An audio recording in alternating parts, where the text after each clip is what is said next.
Okay, so how to make Google remember your Gmail address. Google used to pop up a little box here and ask you if you wanted your email password saved. And now it doesn't do that anymore, at least not for me. So how do you get Google to save your password?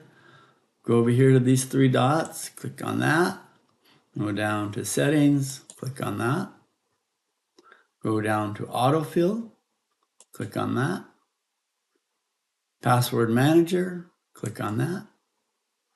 And then right at the top here, you go down a little bit and you'll see add, saved passwords, add. Click on that. And what you want to do is put right here, accounts.google.com. That's all you do. And then you put in your username, which would be your email address. And then you put in your password. And then you hit saved. And you're done. All right, that was easy.